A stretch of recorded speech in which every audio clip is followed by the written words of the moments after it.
হংকংয়ে হাড়হিম করা বিমানবন্দরে একটি দুর্ঘটনা, আর সেই ভিডিও এবার সোশ্যাল মিডিয়ায় ব্যাপক ভাইরাল হচ্ছে। হাড়হিম করা এই ঘটনায় আতঙ্ক ছড়িয়ে পড়ে গোটা চত্বরে। অবতরণের সময় রানওয়ে থেকে পিছলে সমুদ্রে পড়ে যায় বিমান। আন্তর্জাতিক সংবাদ মাধ্যম সূত্রে খবর, ঘটনায় মৃত্যু হয়েছে কমপক্ষে দুজনের। আপনারা সেই ছবি দেখতে পাচ্ছেন যে অবতরণের সময় রানওয়ে থেকে পিছলে এই আস্ত বিমানটি পড়ে যায় সোজা সমুদ্রে, আর সেখানেই দুজনের মৃত্যু হয়েছে বলে এখনো পর্যন্ত খবর।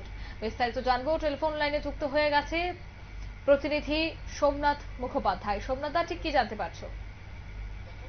যতদূর জানা যাচ্ছে যে সোমবার ভোর 3:50 স্থানীয় হংকং এর সময় সেখানে আন্তর্জাতিক বিমানবন্দরে একটি কার্গো বিমান ল্যান্ড করার সময় কিন্তু রানওয়ে থেকে পিছলে প্রথমে একটি গাড়িকে ধাক্কা মারে, তারপরে সোজা গিয়ে সমুদ্রে পড়ে। ঘটনায় দুজনের মৃত্যু হয়েছে। কারণ হচ্ছে এটা কার্গো বিমান থাকায় কোনো যাত্রী কিন্তু এখানে ছিল না। শুনে ভয়াবহ বিমান দুর্ঘটনা হলো, মৃত্যুর সংখ্যা কিন্তু খুব একটা বেশি নয়, মাত্র দুজন।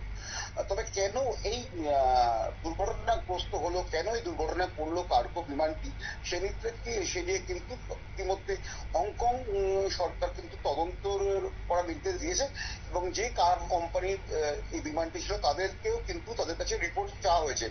কি অবস্থায় ছিল, তার হেলথ কি ছিল বিমানের, সেই কার্গো বিমানের অবস্থা সব কিন্তু হংকং সরকার জানতে চেয়েছে।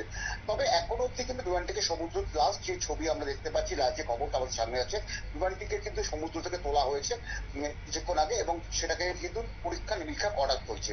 অঙ্কিতা। একদমই, ধন্যবাদ।